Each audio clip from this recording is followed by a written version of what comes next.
আজ পুরো রাষ্ট্র ক্ষমতা দখল করেছে।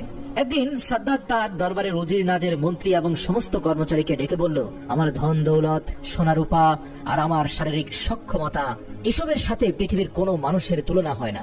আমার যেরকম সৌন্দর্য, ধন সম্পদ এবং আমি আমার দৃষ্টি দিয়ে প্রত্যেকটি বস্তুর গভীর থেকে গভীর পর্যন্ত উপলব্ধি করতে পারি, তোমাদের কি মনে হয় না আমি খোদা হওয়ার উপযুক্ত? নাউযুবিল্লাহি মিন যালিক। তখন সেখানে উপস্থিত তার পদলেহনকারী মানে পা চাটা মন্ত্রীরা বলতে লাগলো, অবশ্যই মহারাজ, অবশ্যই, নিশ্চয়ই আপনার মধ্যে যে সক্ষমতা আছে আপনি তো খোদা হওয়ার উপযোগী। কয়েকজন তো আরো এক ধাপে গিয়ে বলল, আপনি যদি খোদা না হন তাহলে দুনিয়ার খোদা কে হবে বলুন তো? এত সুন্দর মণিমুক্ত হিরে জহরত, এত কর্মচারী আর আপনার চোখের বিশেষ ক্ষমতা, সব কিছুই বলছে যে আপনি আমাদের খোদা। মুহূর্তের মধ্যে অহংকারে সাদ্দাদের অহংকার আরো কয়েক গুণ বেড়ে গেল। অহংকারে যেন মাটিতে তার পাই পড়ে না।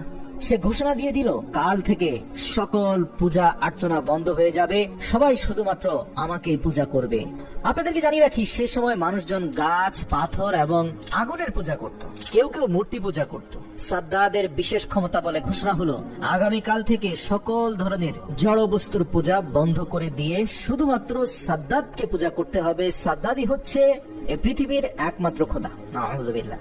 সাদ্দাদের হুকুম মতো তার সৈন্যবাহিনীর এই ফরমান পুরো দেশব্যাপী জানিয়ে দেওয়া হলো এবং যারা যারা অমান্য করলো তাদের অনেককেই মৃত্যুদণ্ড সহ কঠিন শাস্তি দেওয়া হলো।